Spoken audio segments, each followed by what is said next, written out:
Mani C Kappan നേതൃത്വം നൽകുന്ന Kerala democratic പാർട്ടിയിൽ നിന്നും രാജിവെച്ച നേതാക്കളും പ്രവർത്തകരും ജെഎസ്എസിലേക്ക്. മാണി സി കാപ്പൻ നേതൃത്വം നൽകുന്ന കേരള ഡെമോക്രാറ്റിക് പാർട്ടിയിൽ നിന്നും രാജിവെച്ച നേതാക്കളും പ്രവർത്തകരും ജനാധിപത്യ സംരക്ഷണ സമിതിയിൽ ചേർന്ന് പ്രവർത്തിക്കുവാൻ തീരുമാനിച്ചു. ജൂൺ 1 ആലപ്പുഴയിൽ വെച്ച് നടക്കുന്ന KDPN മുൻ നേതാക്കളുടെ സംഗമം JSS സംസ്ഥാന general secretary advocate AN Rajan Babu ഉദ്ഘാടനം ചെയ്യും.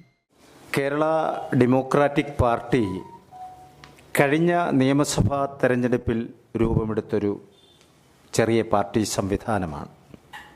NCPയുടെ പാലാ MLA ആയിരുന്ന ശ്രീ മാണി സി കാപ്പന് സീറ്റ് നിഷേധിച്ച സാഹചര്യത്തിൽ LDF മാണി സി കാപ്പൻ്റെ നേതൃത്വത്തിൽ ഞങ്ങളൊരു കൂട്ടായ്മ ഉണ്ടാക്കുകയും ഐക്യ ജനാധിപത്യ മുന്നണിയുടെ ഭാഗമായി പാലായിൽ മത്സരിക്കുകയും അദ്ദേഹം വിജയിക്കുകയും ചെയ്തു.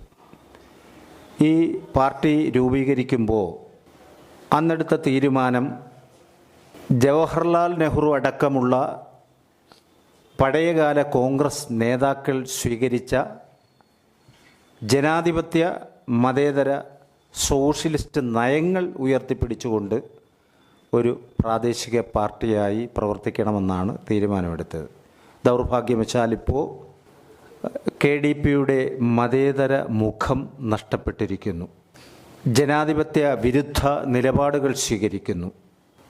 ഐക്യ ജനാധിപത്യ മുന്നണിയുടെ ഒരു ഘടക പാർട്ടിയിലേക്ക് കേരളത്തിലെ നല്ലൊരു വിഭാഗം നേതാക്കളും പ്രവർത്തകരും വിട്ട് പോകാൻ തീരുമാനിച്ചിരിക്കുന്നു.